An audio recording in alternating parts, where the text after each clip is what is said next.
মানুষের মাঝে আজ লোভ লালসা হিংসা বিদ্বেষ বৃদ্ধি পেয়েছে। ছোট ছোট বিষয়কে নিয়ে মতানৈক্য করে বিভিন্ন দল উপদলে বিভক্ত হওয়ার প্রবণতা প্রকট আকার ধারণ করেছে।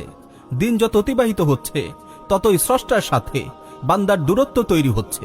আমরা আজ সচ্ছলতার মুহূর্তে অধিক হারে আল্লাহর অবাধ্যতায় লিপ্ত হচ্ছি। এজন্যই তো বিপদের মুহূর্তে তার কাছে প্রার্থনা করেও আমরা ব্যর্থ হচ্ছি। আমরা আজ আল্লাহর কাছ থেকে দূরে সরে গেছি, আল্লাহর ইবাদত থেকে মুখ ফিরিয়ে নিয়েছি। ধোঁকা, প্রতারণা, মালে ভেজাল দেয়া এগুলো আমাদের নিত্যদিনের পেশা হয়ে দাঁড়িয়েছে। সততা ও আমানতদারিতা আমাদের মাঝ থেকে বিদায় নিয়েছে। অশ্লীলতা ও বেহায়াপনাকে আজ আমরা বিনোদন বানিয়ে নিয়েছি। শালীনতা ও লজ্জাশীলতাকে আজ আমরা বিদায় দিয়েছি। এজন্যই তো আমাদের আকাশ আজ বিবর্ণ হয়ে গেছে, আমাদের জমিনের উর্বরতা নষ্ট হয়ে গেছে, আমাদের নদীগুলো শুকিয়ে মরুভূমিতে পরিণত হয়েছে, আমাদের জীবন আজ দুর্বিষহ হয়ে উঠেছে। আমরা অধিক পরিমাণে খাওয়া দাওয়া করছি কিন্তু পরিতৃপ্ত হতে পারছি না।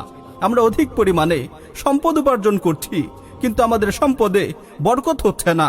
আমরা আমাদের জীবনকে নানাভাবে উপভোগের চেষ্টা করছি কিন্তু আমাদের হৃদয়ের বিষণ্ণতা কোনোভাবেই দূর হচ্ছে না। এটা হচ্ছে আমাদের উপর আপতিত এক আসমানি আযাব।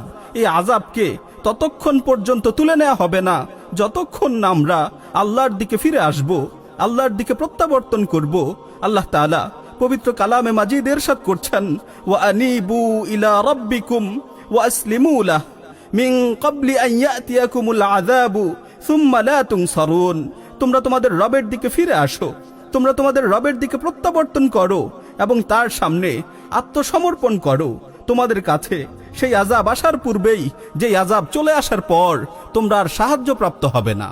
হে আল্লাহর বান্দারা, সমস্যা এটা না যে তোমরা গুনাহে লিপ্ত হয়েছো, কেননা পূর্ণাঙ্গতা এটা তো একমাত্র আল্লাহ তাআলার বৈশিষ্ট্য এবং নিষ্পাপ থাকা এটা নবীদের বৈশিষ্ট্য। আম্বিয়া আলাইহিমুস সালাতু ওয়াস সালাম ছাড়া এমন কে আছে যারা গুনাহ করে না? বরং হাদিস এসেছে, রাসূল সাল্লাল্লাহু আলাইহি ওয়াসাল্লাম বলেছেন, ওয়াল্লাযী নাফসি বিয়াদিহি লাউ লাম তুযনিবু লাযাহাবাল্লাহু বিকুম ওয়া লাজাআ বিকওমিন ইযনিবুনা ফায়াস্তাগফিরুনাল্লাহ ফায়াগফিরু লাহুম। সেই সত্তার শপথ যার হাতে আমার জীবন, যদি তোমরা গুনাহ না করতে তাহলে আল্লাহ তাআলা তোমাদের পরিবর্তে এমন এক জাতি নিয়ে আসতেন যারা গুনাহ করত এবং গুনাহ করে আল্লাহ তাআলার কাছে ক্ষমা প্রার্থনা করত। অতঃপর আল্লাহ তাআলা তাদেরকে ক্ষমা করে দিতেন।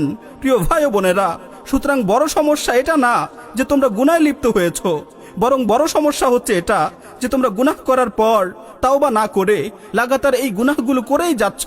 আল্লাহ তাআলা বলছেন, আফালা ইয়াতুবুনা ইলাল্লাহ ওয়া ইস্তাগফিরুনাহু ওয়াল্লাহু গফুরুর রহিম। তারা কি আল্লাহর দিকে ফিরে আসবে না? তারা কি আল্লাহর দিকে প্রত্যাবর্তন করবে না এবং আল্লাহর নিকট ক্ষমা প্রার্থনা করবে না? আর আল্লাহ তাআলা তো হচ্ছেন ক্ষমাশীল ও পরম দয়ালু। হে আল্লাহ, আমরা আপনার নিকট ক্ষমা প্রার্থনা করছি। হে আল্লাহ, আমরা আপনার নিকট ক্ষমা প্রার্থনা করছি। হে আল্লাহ, আমরা আপনার নিকট ক্ষমা প্রার্থনা করছি। আল্লাহুম্মা ইন্না নাস্তাগফিরুক ইন্নাকা কুনতা গফফারা ফারসিলিস সামাআ আলাইনা মিদরারা ফারসিলিস সামাআ আলাইনা মিদরারা।